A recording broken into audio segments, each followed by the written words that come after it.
Assalamualaikum warahmatullahi wabarakatuh.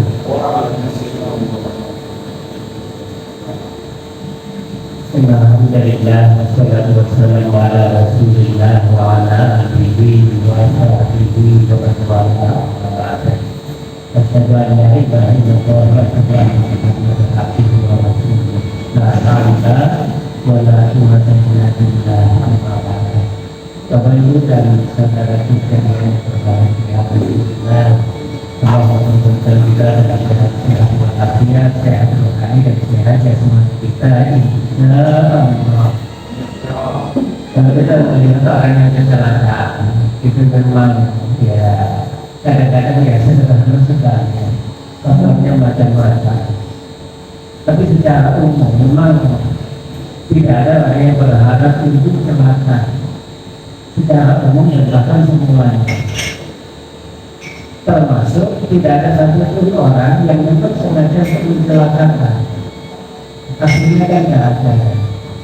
Katakanlah mungkin yang terdekat peristiwanya baru umpamanya itu ada apa positif, ada deklarasi tak positif itu mengorong-orong tombak terus dia ingin mencelakakan orang lain, itu tidak ada itu. Tapi yang memang pas dia posisinya di situ dan kemudian dia ya terpaksa harus sedang-sedang dengan orang lain dan kemudian Allah mentakdirkan apa yang telah terjadi, dan yang sudah terjadi yang bagaimanapun juga itu tidak terjadi oleh Allah Subhanahu wa Ta'ala. Dan ini dari peristiwa-peristiwa yang terjadi ini tidak bisa mengubah hukuman. Jadi yang tadi saya sampaikan, maka di situ ada tema semuanya ingin baik, tapi dalam perjalanan entah itu di dalam raya maupun dalam perjalanan kehidupan manusia, baik secara pribadi maupun kendaraan maupun agama, itu pasti itu yang namanya kecelakaan. Ada satu peristiwa yang mirip dengan ini, tapi kadang-kadang ini mirip yang sudah terjadi zaman dulu. Nah, kisahnya ini adalah kata Rasulullah SAW, bicara kemarin di Madinah ini sudah pernah terjadi 40 tahun perang saudara antara suku Arab dan suku Khazraj. Perang ini disebut juga dengan perang Bu'ah. Memang salah satu faktornya adalah karena ada pihak yang ketiga yang ini mengambil keuntungan. Apakah keinginan pihak ketiga itu memang disengaja ingin mengambil keuntungan atau tidak? Ya sebenarnya tidak juga. Karena siapapun biasanya ada harapan dan keinginan untuk mempertahankan diri.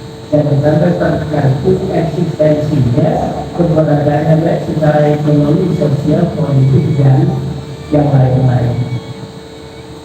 Maka Rasulullah ketika datang ke Madinah mempersaudarakan kaum Muhajirin, kaum Ansar, sahabat Nabi yang sudah ke Madinah dan sahabat Nabi yang ada di Madinah mempersaudarakan.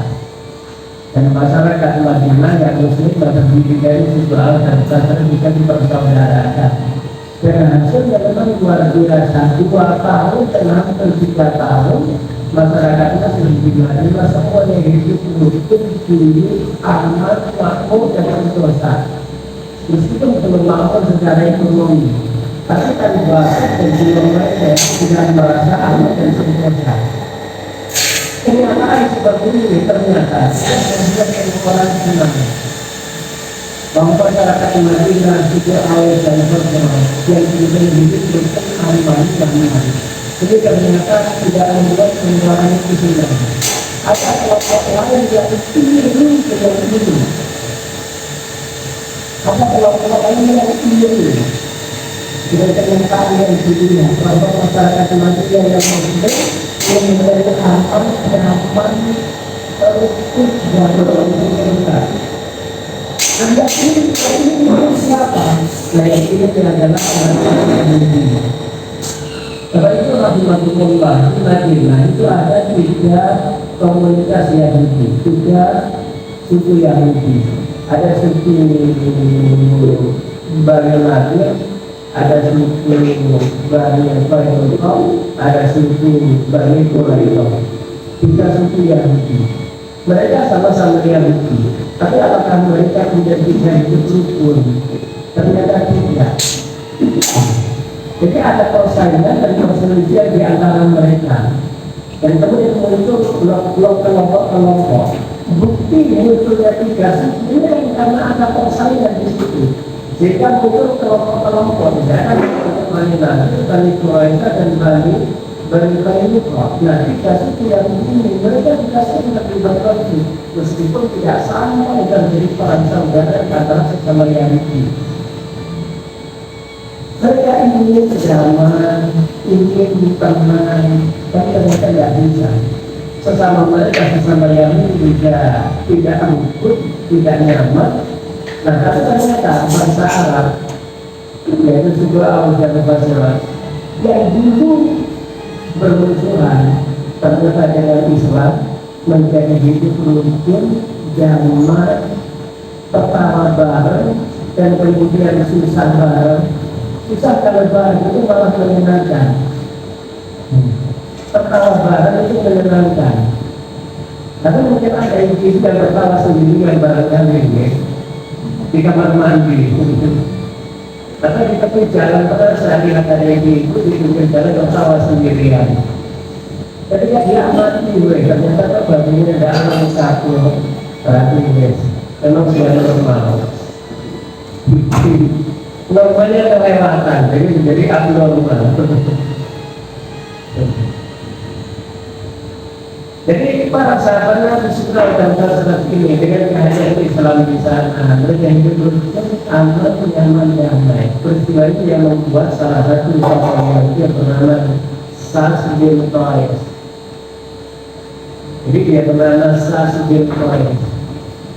Dia tidak rela, dia ingin melihat para sahabat Nabi dan dulu bermusuhan, kemudian hidup rukun. Dia akhirnya mulai mengadu domba suku Aus dan Khazraj. Suku Aus dan Khazraj. Cara bagaimana? Yaitu dengan memunculkan fanatisme persekutuan masa lalu. Memunculkan fanatisme persekutuan masa lalu. Nah, peristiwa masa lalu itu sering diabadikan dalam bentuk syair-syair. Akhirnya apa? Nah, seorang Yahudi ini kemudian membacakan syair-syair yang memuji suku Aus. Nah, akhirnya suku Basra ini tidak terima, membalas. Dan akhirnya dibalas lagi dengan syair, nah terus dibalas lagi dengan syair. Akhirnya apa pertikaian dengan syair dan kemudian pertikaian secara lisan ini berujung sampai pada hampir terjadinya peperangan antar suku Aus dan Khazraj. Dan sudah reda selama 3 tahun kemudian muncul lagi. Mereka sudah keluar ke tanah lapang dan kemudian siap mau perang. Nah, saat itulah kemudian ada beberapa sahabat Nabi yang kemudian lari mencari Rasulullah Sallallahu Alaihi Wasallam. Ya Rasulullah, tolong selamatkan mereka. Maka Rasulullah segera berlari menuju ke tempat itu dan kemudian mengingatkan mereka, membacakan ayat-ayat Al-Quran tentang nikmatnya Islam, nikmatnya iman, nikmatnya Al-Quran, dan nikmatnya ada Nabi Muhammad Sallallahu Alaihi Wasallam di antara mereka. Dan salah satu yang diucapkan oleh Rasulullah adalah, apakah kalian masih menyerukan jahiliyah? Wa ana baina azhurikum, sementara aku masih ada di antara kalian. Nah, setelah itu suku Aus dan Khazraj ini kemudian sadar dan mereka menangis dan saling berpelukan. Jadi kayak saling anak-anak dan nanti bikin kaki berpelukan di dunia. Tapi kita kehidupan juga nih, kalau kaki anak-anak. Jadi milik itu. Nah, Bapak Ibu rahimahumullah. Kalau kita melihat para sahabat Nabi ini adalah orang-orang yang luar biasa. Mereka imannya kuat, tapi ternyata bukan berarti dengan iman yang kuat terus orang itu bisa langsung memahami dan kemudian tidak lagi terjadi perselisihan di antara mereka. Itu ternyata tidak seperti itu. Kenapa? Karena iman yang kuat ini tidak bisa menghilangkan sifat kemanusiaan. Sifat-sifat kemanusiaan yang tetap ada, di mana orang itu tidak paham kecuali kalau dia paham, dia tidak tahu kecuali kalau dia dikasih tahu. Nah, apa? Karena kemungkinan kehebatannya yang luar biasa. Itu ternyata ketika mereka sedang melakukan, makanya kalau sudah capek sekali istirahat, kalau sudah lapar sekali menjadi juga makan, kalau sudah ngantuk baru tidak istirahat dulu. Coba ketika orang itu sudah ngerti capek ngantuk, nah kemudian datang orang lain lagi domba, iya. Mungkin jangan didomba itu menceritakan tentang orang lain, dan kemudian orang lain menceritakan tentang orang lain lagi. Apa yang terjadi? Sangat mungkin kemudian lagi perselisihan. Maka dari cara dia istirahat, kemudian lapar dengan minum dan seterusnya. Maka salah satu kisah yang luar biasa yang pernah dilakukan oleh Ummu Sulaim radhiyallahu anha. Ketika suaminya tertinggal dan kemudian pulang, ketika pulang dia mendapati anaknya sudah meninggal di dunia. Apakah kemudian istrinya Ummu Sulaim itu langsung bapak suaminya dengan cerita yang sangat menggemparkan? Pak, bapak kemana saja? Ini anakmu mati. Tapi ternyata kan tidak seperti itu. Kemudian ini dia suaminya keluar malam, ya, langsung kemudian diberi istirahat. Alhamdulillah saya sudah ada istirahat. Istirahat dulu, saya siapkan makan malam. Dan kemudian lama-lama anak juga gimana yang kemarin sakit, ada kita alhamdulillah sudah sekarang. Jadi mana teman saya kan baru dapat istirahat, disiapkan makan, disiapkan minum, kemudian diberi istirahat. Dan kemudian ketika istirahat, langsung di malam terjadilah sesuatu yang diharapkan. Tidak perlu saya perjelas ya ini. Nah setelah itu teman baru kemudian saat ini menceritakan dengan pengantar yang sangat bagus saya. Kalau tetangga pinjam barang terus bingung apakah harus dikembalikan ya? Ya harus dikembalikan karena itu juga tetangga. Nah anak kita itu adalah tanggung jawab. Dan Allah sudah mengampuninya dan insya Allah sesuai dalam perjalanan ini. Karena sudah kemudian kenapa kamu tidak langsung cerita? Kenapa tidak cerita? Kenapa tidak cerita? Kata istri Muslim itu bukan mengatakannya. Tapi lama-lama suaminya sadar bahwa istrinya itu baik. Dia tidak menceritakan langsung ketika suaminya sedang mati, sedang lapar, sedang haus. Dan akhirnya Allah Subhanahu wa Ta'ala memberikan janji dan punya anak lagi. Dan akhirnya punya istrinya ini jumlahnya dalam sejarah ini ada 10 orang. Dan 10 orang itu semuanya hafal Al-Quran dan menjadi orang yang hebat ini. Soleh, solehah, katakan Quran, kaya raya, dan menjadi tokoh-tokoh di masyarakatnya. Inilah keberkahan. Jadi kita kembali ke kisah para sahabat Nabi. Kenapa para sahabat Nabi yang luar biasa itu bisa diadu domba?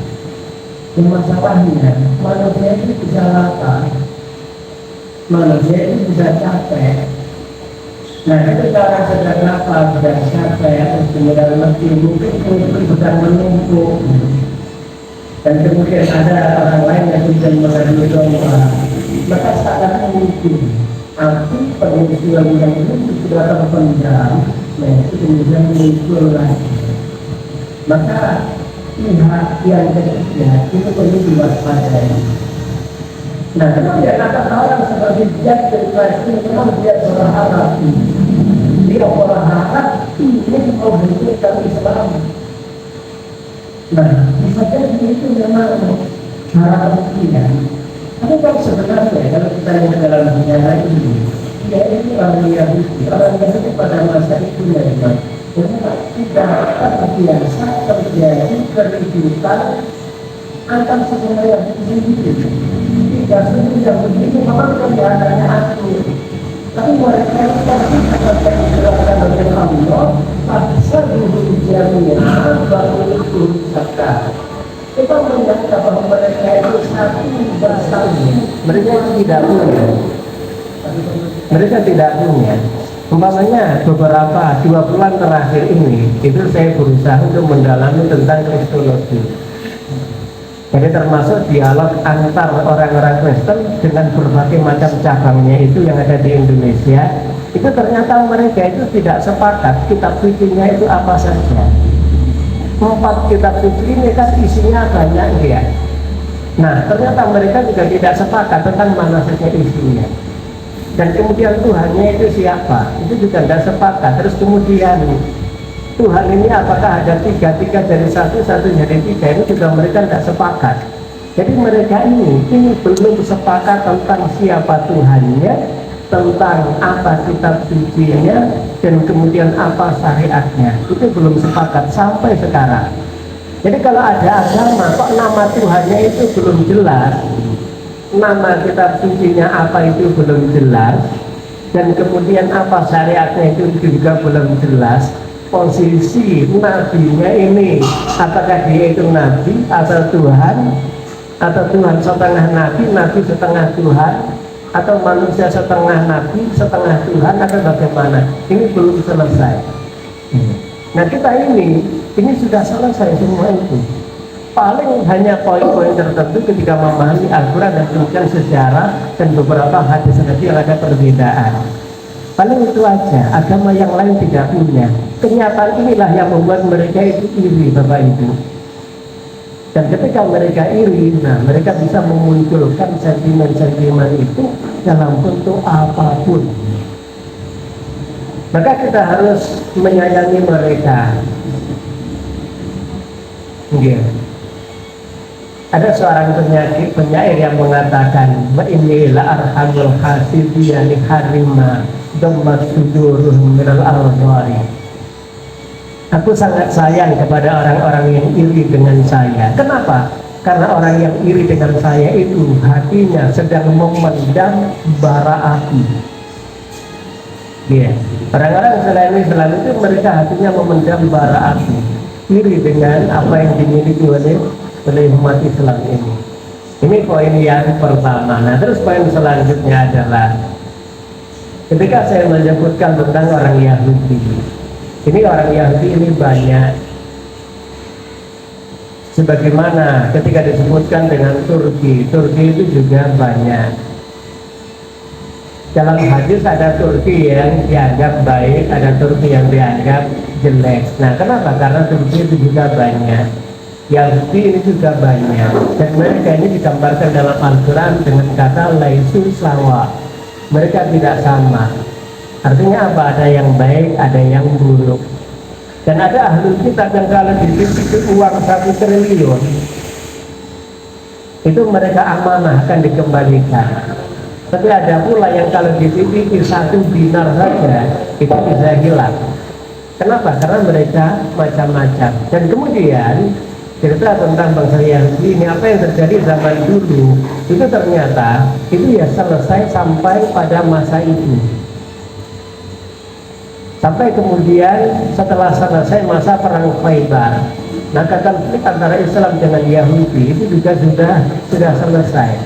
Tidak terus berlarut-larut, tidak. Nah ini penting. Kenapa? Karena Islam dengan Yahudi ini, yang Yahudi pada masa dulu mungkin pernah sering menimbulkan masalah. Ternyata era setelah tahun 10 Hijriah, maka masalah itu sudah selesai. 10 Hijriah ini berarti sekitar tahun 630 Masehi. Jadi tahun 630 Masehi itu sudah selesai. Dan Islam dan Yahudi kemudian kembali hidup damai secara umum. Meskipun ya mungkin ada 1, 2, 3 masih ada masalah, tapi secara umum sudah hidup damai. Dan kemudian terbukti masa-masa kejayaan Yahudi ini justru juga berada di bawah naungan masa-masa kejayaan Islam. Eropa, Spanyol itu 800 tahun dikuasai oleh umat Islam. Sejak tahun 711 sampai tahun 1492 Masehi. Yang selama itu di sana juga banyak orang Yahudi, dan orang Yahudi di sana hidup aman, nyaman, tentram. Mereka bisa bekerja, bisa berkarya, dan bahkan ikut membangun negara sebagai pegawai-pegawai kerajaan. Dan tidak ada masalah. Dan kemudian ketika Islam runtuh dari Spanyol, maka umat Islam yang lainnya itu bangsa Turki, Daulah Utsmaniyah yang saat itu sudah jaya, itu juga membantu menyelamatkan orang Islam dan orang Yahudi tanpa membedakan. Jadi orang Islam, orang Yahudi itu disamakan, makanya semuanya itu ditolong, dibawa ke Maluku. Maka di Maluku itu banyak orang Yahudinya. Nah kemudian orang Yahudi ini terus diangkut, dipindahkan ke Yunani. Jadi zaman dulu itu Yunani itu salah satu provinsi Daulah Utsmaniyah. Ada sekitar 5.000 orang ditempatkan di sana. Kenapa ya? Karena memang harapannya mereka bisa berkumpul dengan sejenisnya. Karena kalau kumpul dengan teman-temannya itu kan lebih nyaman ya, daripada terus diaspora menyebar ke mana-mana. Dan mereka hidup rukun, aman, nyaman. Selama berapa tahun? Mulai abad ke-16, 17, 18, sampai 19. Nah kemudian kenapa orang Yahudi di sana, di Yunani ini kemudian malah berbalik meruntuhkan Daulah Utsmaniyah? Nah ini kasusnya lain. Nah termasuk ini umat Islam sampai pada masa abad ke-20 awal, ketika Hitler umpamanya menghancurkan orang-orang Yahudi dalam satu peristiwa Holocaust umpamanya, itu ada takmir masjid di Prancis namanya Abdul Qadir, itu membantu menyelamatkan sekitar 180 orang Yahudi. Mereka dimasukkan ke dalam masjid dan kemudian dikasih KTP Islam. Nah dengan KTP Islam ini aman. Kenapa? Karena Hitler kan hanya mencari orang Yahudi, tidak mencari orang Islam. Jadi dilihat KTP-nya Islam. Oh berarti ini bukan Yahudi, ini aman. Ya istilahnya KTP lah. Karena tanda penduduk. Jadi dikasih surat ini, maka dengan surat ini dia aman. Tapi untuk beberapa lama mereka tinggal di dalam masjid itu. Yang masjidnya itu agak besar, ada lantai bawah, tengah, dan kemudian lantai atas. 180 orang diselamatkan. Makanya Abdul Qadir ini salah satu orang Islam yang diberi penghargaan oleh Yahudi Internasional sebagai orang non-Yahudi yang berjasa terhadap Yahudi. Ini sebenarnya bukan masalah jasa, tapi antara Islam dengan Yahudi sebenarnya kan nggak ada konflik ya. Konflik itu ya terbatas. Jadi terbatas oleh waktu. Begitu sudah selesai konflik, ya selesai. Jadi persis seperti kita dengan Belanda. Sekarang ada orang Belanda ke Solo malah diajak selfie. Iya, berpelukan diajak selfie yang betul-betul itu seperti kita. Orang Jepang itu pernah menjajah, tapi begitu sudah selesai Indonesia merdeka ya udah selesai ini. Begitu ada orang Jepang ke Indonesia ya udah kita berpelukan lagi. Jadi masalah-masalah agama Ini ya di lokalisir oleh waktu, oleh tempat. Nah, kalau saya menyebutkan tentang data-data ini banyak sebenarnya. Jadi mohon maaf ketika saya cerita tentang Yahudi ini ya tadi harus diberi pembatasan. Di Indonesia ini banyak orang Yahudi dan mereka sudah datang ke Indonesia. Paling banyak itu di Surabaya. Kenapa? Karena dulu Surabaya ini ada pelabuhannya. Jadi pelabuhan Surabaya ini adalah pelabuhan terbesar di Asia Tenggara zaman dulu tadi, sebelum Indonesia merdeka. Itu pelabuhan terbesar di Asia Tenggara. Maka orang Arab itu datang ke Nusantara itu paling banyak melalui Surabaya. Dari Surabaya terus kemudian menyebar sampai ke seluruh Pasar Kliwon. Nah, di saat yang sama orang-orang Yahudi juga datang ke Surabaya dan mereka membentuk komunitas-komunitas di sana. Nah, dari Surabaya terus menyebar kemana-mana. Dan masa itu tidak ada masalah antara kita dengan Yahudi. Tidak ada masalah. Nah, masalah itu muncul ketika ada pihak yang ketiga. Maka pihak yang ketiga ini harus diwaspadai. Suami laki-laki, istri perempuan. Kan pas dia. Tapi ketika muncul pihak yang ketiga, nah ini masih tahu jawabannya ini.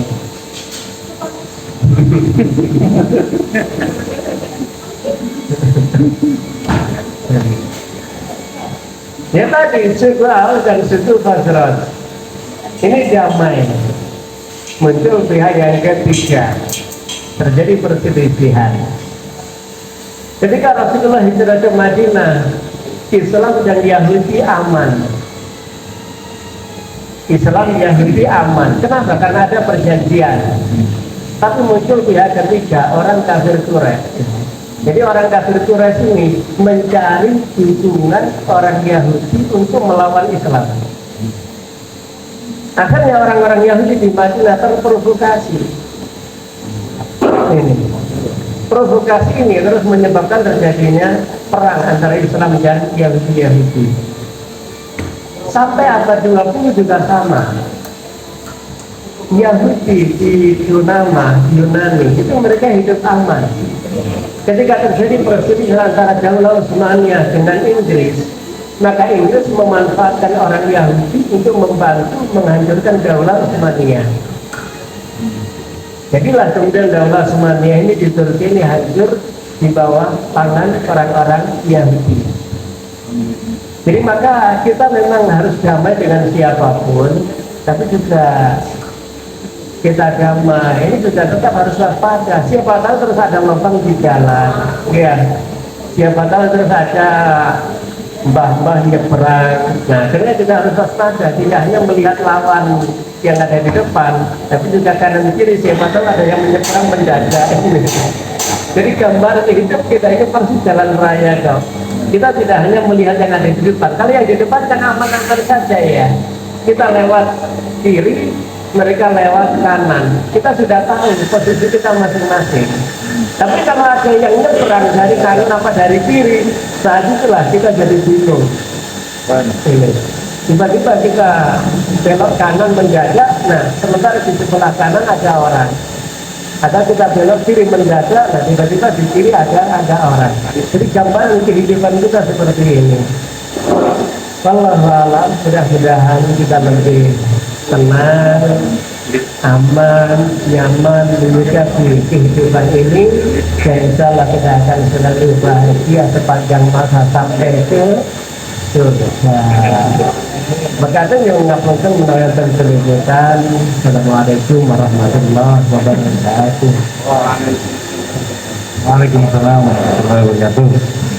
Ini luar biasa nih, banyak sekali pelajaran memang dari kehidupan Rasulullah dan para sahabatnya ya, bagaimana kemudian tadi juga berbagai hal yang kemudian menjadikan kita semua bisa mengambil ibrah ya, dari berbagai peristiwa yang terjadi.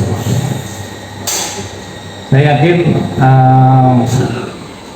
sudah di Benakal sudah ada beberapa hal yang ingin ditanyakan ya, terkait materi tadi. Memang kadang-kadang tidak mudah menyikapi sebuah kehidupan ya. Kadang kita pengennya seperti ini, tapi kemudian takdir Allah harus kita jalani yang lain ya. Maka menyelaraskan antara keinginan kita dan keinginan Allah itulah yang kemudian menjadi sebuah ilmu yang itu tidak akan habis dipelajari ya. Setiap hari kita belajar dari berbagai hikmah, berbagai kejadian yang terjadi ya. Baik, monggo. Ini sekarang kayaknya waktunya cukup longgar ya, karena duhurnya mundur ya. Biasanya 11.30, sekarang di 11.51 sekarang duhurnya. Maka ini ada lumayan banyak waktu untuk berdiskusi ya, terutama tentang masalah kehidupan tadi ya, bagaimana kita kemudian menggapai sebuah ketenangan dalam hidup kita. Nah ini monggo saya persilahkan teman-teman yang ada di sini, silakan untuk bisa bertanya pada Ustaz Ilyas ya. Kita bertanya, Ustaz Ilyas menjawab insyaallah. Monggo silakan, sambil dinikmati kopinya yang sudah berada di meja masing-masing. Monggo saya persilahkan. Kalau ada yang mau didiskusikan, mumpung waktunya cukup lumayan panjang ini nanti, hampir setengah jam. Silakan. Tarbian selamat datang. Nggak buat teman ini. Jadi sekarang langsung ya. Monggo, kalau mau ada yang didiskusikan silakan.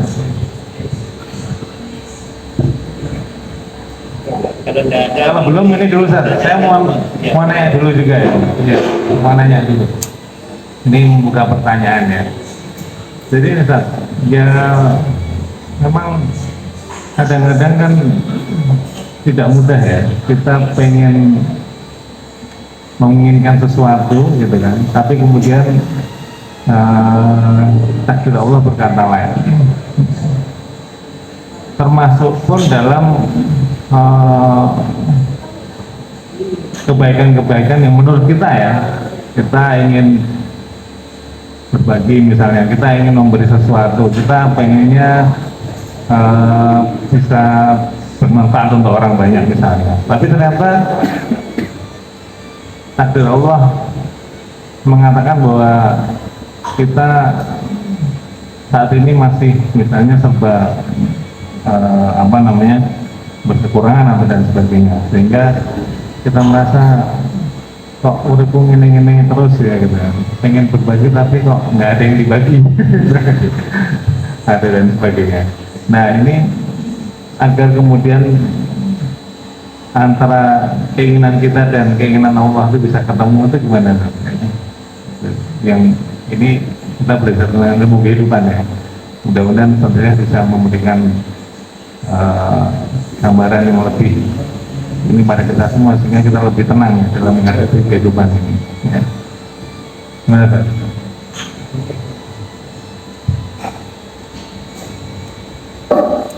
ada dua wahdah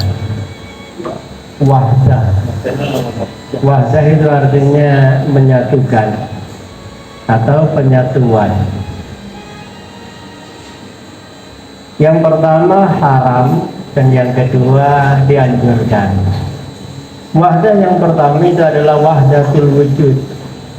Bapak itu pasti pernah mendengar ya istilah wahdatul wujud ya. Kalau bahasa Jawanya itu manunggaling kawula Gusti. Seksiti jenar. Kalau di Timur Tengah pada masa itu ada namanya Al-Hallaj ya, yang kemudian dia dihukum mati. Kenapa? Karena dia punya keyakinan tadi, manunggaling kawula Gusti. Itu wahdatul wujud. Jadi Tuhan menjelma pada dirinya itu adalah bagian dari Tuhan itu. Ini yang tidak boleh. Nah yang boleh ini wahdah yang jenis kedua, yaitu wahdatul iradah. Apa yang dikehendaki oleh Allah itu berusaha kita wujudkan pada diri kita. Itu wahdatul iradah. Makanya kita belajar namanya Asmaul Husna. Asmaul Husna itu nama-nama Allah dan sifat-sifat Allah. Maka nama-nama Allah itu berusaha kita wujudkan pada diri kita. Kalau Allah punya sifat Ar-Rahman, maka Allah berharap manusia juga punya sifat Ar-Rahim yang menyayangi. Dan ke Allah punya sifat Al-Qahar, Maha menang. Nah, kita juga kalau bisa juga punya sifat itu. Dan para sahabat Nabi itu melaksanakan salah satu sifat Allah Al-Qahar itu. Ada ayat Al-Quran yang bunyinya walladzina ma'ahu, orang-orang yang bersama Rasulullah itu sifatnya asyidda'u alal kufar.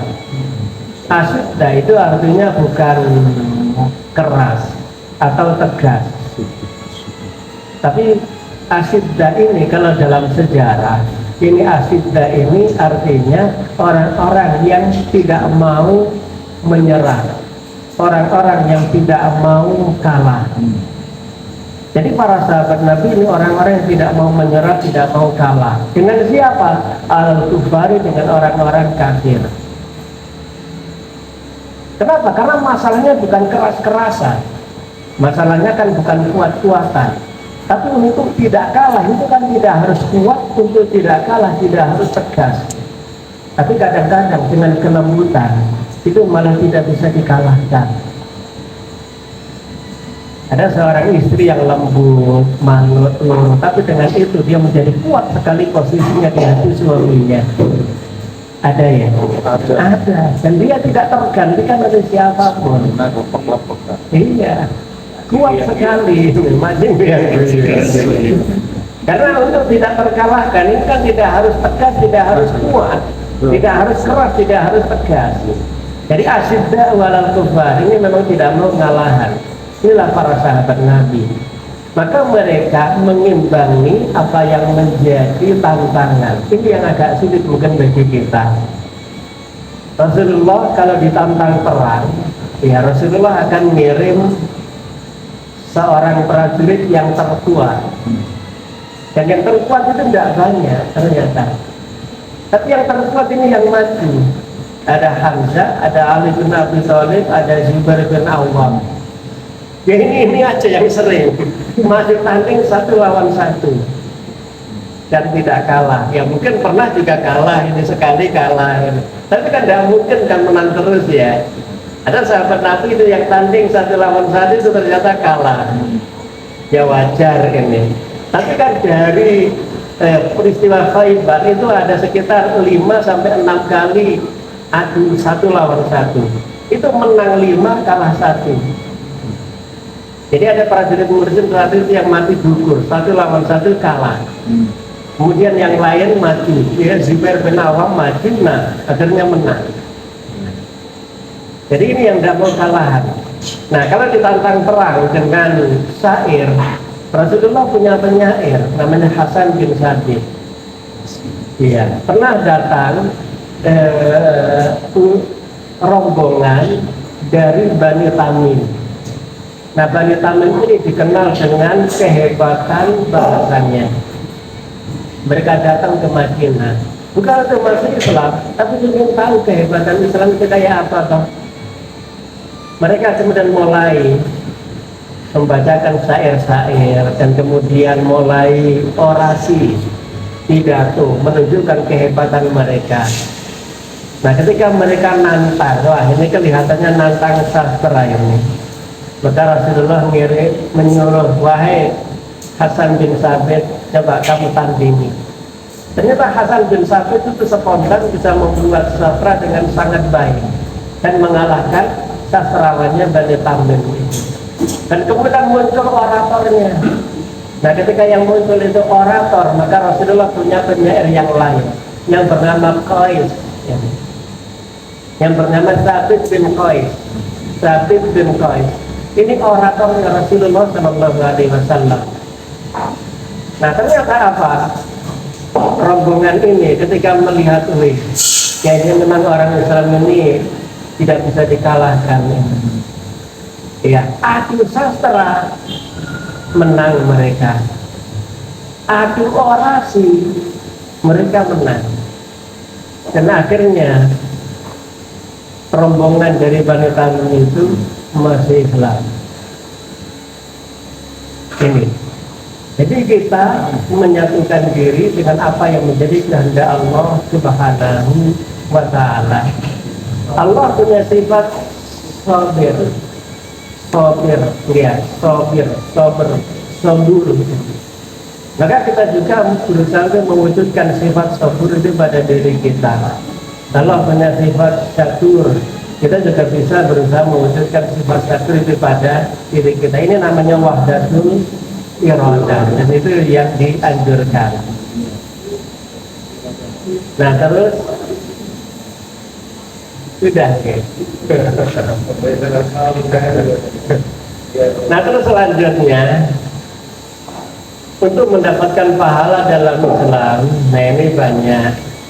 Itu para sahabat Nabi yang miskin-miskin itu lapor kepada Rasulullah, ya Rasulullah, zahaba ahlul dusuri bil ujur, mereka telah memborong pahala.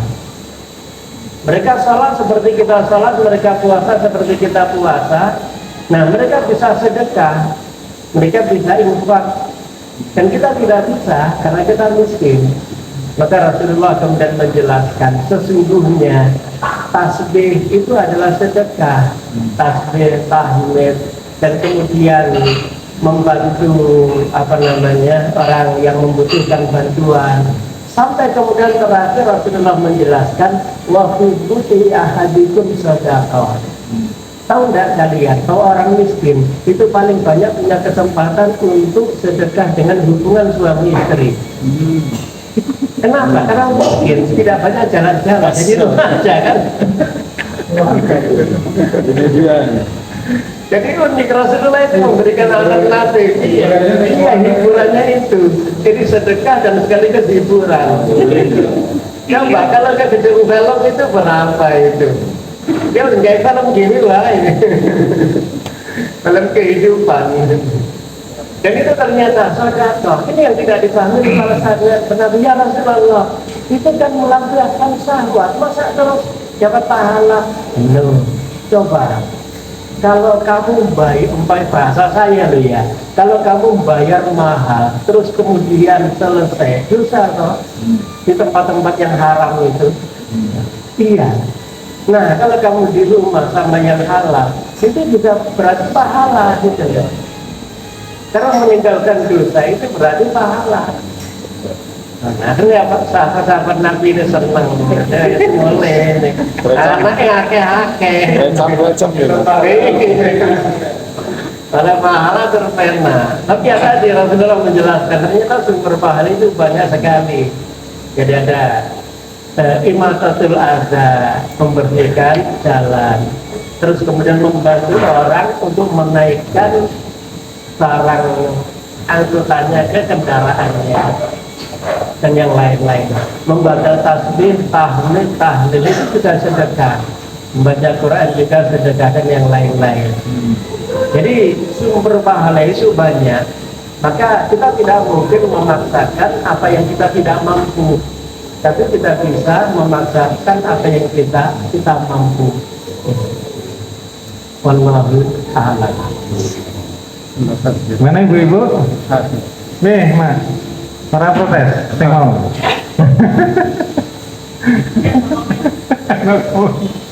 Wah, hari ini masih pendiam ya. Iya. Mananya boleh? Tadi kan poin yang ketiga adalah kaum Quraisy ke Madinah dari mana? Jadi dari sini.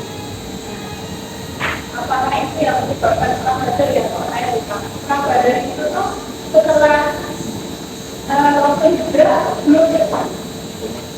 Setelah Iya, ketika aku yang kalian bilang kaum Quraisy meminta dukungan kaum Yahudi itu terhadap Perang Badar. Tidak. Perang Badar itu apa?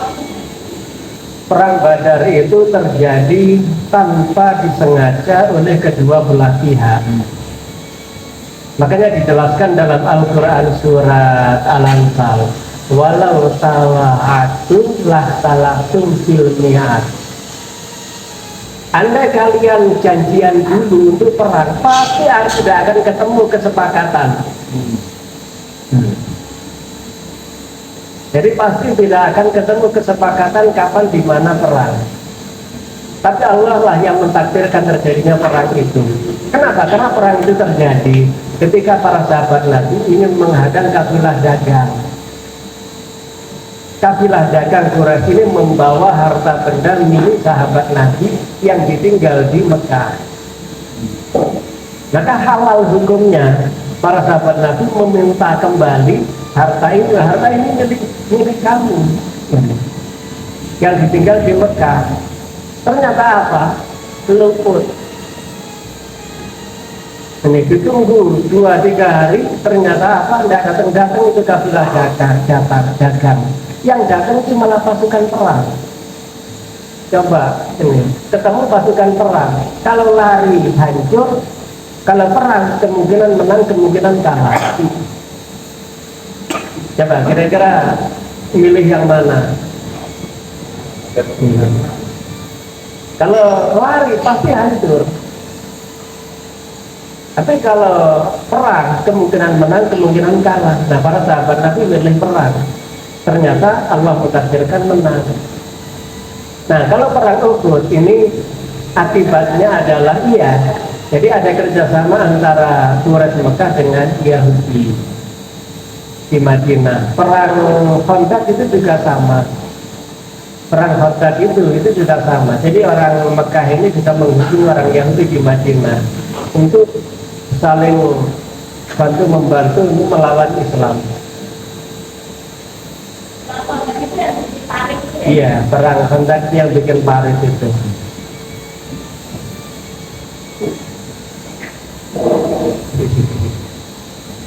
Jadi itu. Nah, terus yang tadi tentang malaikat sama jin tadi pun rampung apa derek? Pertanyaannya tadi ya. Jadi malaikat sama jin. Apa malaikat bisa tampil menyerupai manusia? Siapanya bisa. Jin juga bisa. Tapi kalau jin itu menyamar menjadi manusia atau hewan, itu dia tidak akan sempurna kalau jin. Jadi tetap ada yang kurang. Makanya kadang-kadang wajahnya itu rata, atau kadang-kadang wajahnya itu tampak cantik pakai baju panjang, ya, warnanya mungkin merah. Tapi kemudian ternyata kakinya tidak nempel tanah. Pakai jilbab juga. Merah kan? Tapi tadi kalau jin ini kadang-kadang terus kemudian ternyata punggungnya ini lubang. Makanya sering disebut dengan sundel bolong. Kenapa? Karena punggungnya ini lubang.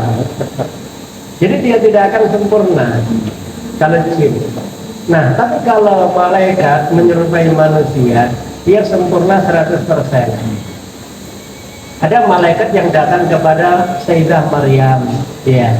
Ternyata Sayyidah Maryam juga tidak tahu bahwa yang datang itu malaikat. Nah, dari mana Maryam tahu bahwa yang datang itu malaikat? Nah, karena malaikat ini ngomong, ini Rasulullah Rabbiki liahabalaki hulaman zakiyah. Aku ini malaikat ini. Padahal sebelumnya Sayyidah Maryam itu takut ini.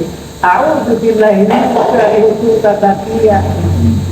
Ketika tiba-tiba muncul seorang pemuda yang tampan di depan Maryam alaihissalam, ya Maryam takut. Maka malaikat itu kemudian menyampaikan, aku ini malaikat. Nah, aku menyampaikan wahyu dari Allah. Maka terus kemudian disampaikan. Malaikat juga pernah datang kepada Nabi Ibrahim. Nabi Ibrahim kemudian membuat hidangan makan. Ketika dihidangkan, Nabi Ibrahim heran, Allah takut. Kenapa kalian tidak mau makan ini?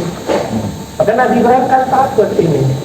Orang kalau niat jahat pasti tidak mau makan. Karena niatnya ini, saya niat ke sini bukan bertamu, tapi merampok. Oh, dimakan lah. Iya. Saya ke sini bukan bertamu, saya mau merampok ini. Malah dikasih hidangan. Oh, dimakan takut ngantuk. Itu makanya Nabi Ibrahim itu takut. Makanya terus malaikat itu cerita, yang ini malaikat. Nah itu. Karena mereka sempurna. Jadi malaikat ini kalau tampil menjadi manusia itu sempurna. Dan kemudian malaikat ini juga pernah datang menyertai manusia, menemui Rasulullah SAW. Tiba-tiba muncul gitu aja. Terus kemudian bertanya, ya Muhammad, apa itu iman, apa itu Islam, apa itu ihsan, kan? Kapan terjadinya kiamat? Setelah tamu itu pergi, Rasulullah nanya, kalian ada yang tahu nggak siapa tadi? Umar, tahu nggak kamu? Ya Rasulullah, saya nggak tahu ini. Maka Rasulullah menjelaskan itu malaikat. Jadi dari mana kita tahu bahwa itu malaikat? Yang malaikatnya itu cerita. Tapi yang pasti malaikat kalau nongol ini dia mengajak kepada kebaikan dan tidak mengajak kepada kesesatan. Itu malaikat. Tapi kalau mengajak kepada kesesatan, nah ini dia bukan malaikat, itu adalah jin. Itu. Karena banyak jin itu bisa muncul dalam bentuk manusia dan atau dia memperdengarkan suara dan kemudian mengajarkan mantra-mantra sihir. Itu bisa. Mengajarkan mantra-mantra sihir. Karena tukang sihir itu dari mana dia dapat mantra-mantra dari? Ya, dari sebangsa jin itu. Lakukan ini dan itu ini. Nanti akan terjadi seperti ini. Itu dari sebangsa jin. Wallahu a'lam. Alhamdulillah, dari pertemuan ke pertemuan semakin menarik ya, insya Allah. Jangan sampai nggak hadir dan sampai nggak datang di kajian kita pekan depan, insya Allah kalau Allah masih mengizinkan dan memberikan kita kesehatan. Mudah-mudahan kita masih diberikan kesempatan untuk sholatul ilmi dengan sendirian. Baik, demikian saja mungkin untuk hari ini ya. Tentu saja banyak sekali pelajaran hidup, ibrah dan hikmah yang bisa kita ambil dari tadi yang telah disampaikan Ustaz Ilyas. Jazakumullahu khairan katsiran pada Ustaz Ilyas dan pada teman-teman semua yang telah hadir pada pagi hingga siang hari ini, termasuk juga untuk Sri Java Coffee yang telah memfasilitasi acara kita setiap pekan. Okay. Baik, demikian tutup dengan baca alhamdulillah dan doa penutup majelis. Alhamdulillahirabbil alamin. Subhanallahumma bihamdika asyhadu an la ilaha illa anta astaghfiruka wa atubu ilaik. Wabillahi taufiq wal hidayah. Assalamualaikum warahmatullahi wabarakatuh.